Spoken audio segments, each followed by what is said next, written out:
Terkini aktiviti berbasikal telah menjadi fenomena baru di kalangan rakyat Malaysia maupun di luar negara. Walaupun harga basikal mencecah ribuan ringgit dan mahal disebabkan faktor jenama basikal, jenis basikal dan alat keperluan basikal, namun banyak manfaat yang boleh diperolehi melalui aktiviti sukan ini. Terdapat pelbagai kategori basikal yang perlu diketahui sebelum membeli basikal. Namun ia bergantung kepada keselesaan pembeli untuk membawa basikal sama ada di atas jalan raya maupun di kawasan berbukit atau cerun. Antara kategori basikal tersebut adalah basikal jenis off-road, basikal jenis on-road, basikal track, basikal downhill dan basikal ulang-alik dari rumah ke tempat kerja dan sebaliknya. Terdapat banyak kebaikan yang diperoleh daripada aktiviti berbasikal, antaranya adalah berdasarkan sumber yang diperoleh daripada National Forum Coronary Heart Disease Foundation, penunggang basikal biasa akan menikmati tahap kecergasan yang sama dengan seseorang yang berumur 10 tahun lebih muda. Aktiviti fizikal yang dapat memberi manfaat kepada golongan emas yang berusia antara 60 tahun ke atas seperti meningkatkan kekuatan, keseimbangan dan koordinasi tubuh badan. Senaman yang dikategori sebagai non-weight bearing ini mampu memberi tekanan yang sedikit ke atas sendi terutama di bahagian kaki, namun ia tidak seperti senaman yang lain seperti berlari dan bersenam.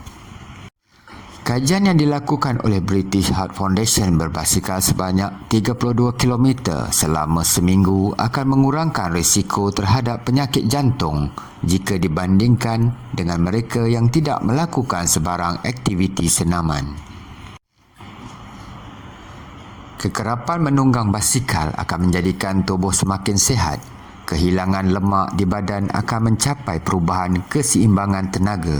Seterusnya, mudah untuk mengawal berat badan.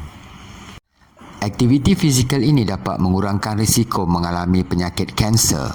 Kajian mendapati berbasikal dapat mengurangkan risiko purata sebanyak 40 hingga 50% terhadap penyakit kanser kolon, manakala bagi kekerapan wanita yang aktif berbasikal pula dapat mengurangkan risiko terhadap penyakit kanser payudara kepada 34%.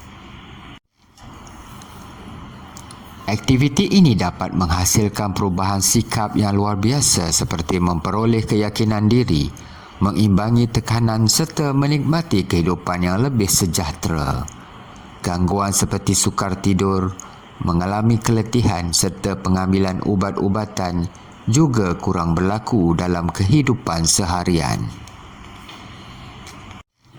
Mewujudkan kemahiran berfikir secara lebih kreatif, ini disebabkan pengaliran oksigen yang lancar dapat memberi ruang untuk proses berfikir secara lebih aktif dan kreatif.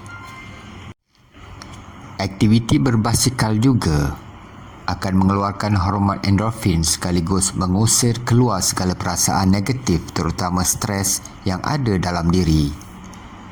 Perembesan keluar endorfin bukan hanya memperbaiki mood dan mengawal keseimbangan hormon individu, bahkan menjadikan mereka lebih positif dalam menjalani kehidupan.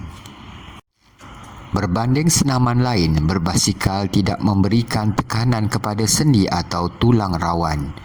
Sebaliknya, ia membantu menyihatkan otot dan sendi pada kaki dengan gerakannya yang berupaya untuk menguatkan tulang rawan. Keupayaan ini secara tidak langsung dapat membantu merawat dan mengurangkan risiko serangan artritis dan pembekakan sendi.